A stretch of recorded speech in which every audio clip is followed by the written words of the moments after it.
We're going to eat this one.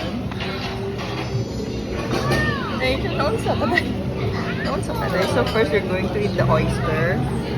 Ano, wala may pusto. Wala may Pero may garlic. Wala. And then we're gonna put some wasabi.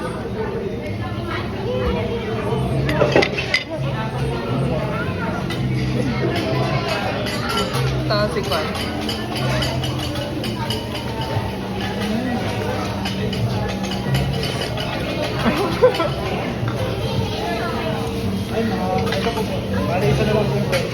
Thank you po. You're welcome. Salamat po. Ano ko ka? Galatag niyo mo. Sashimi or tuna. We're gonna put some, this is salmon.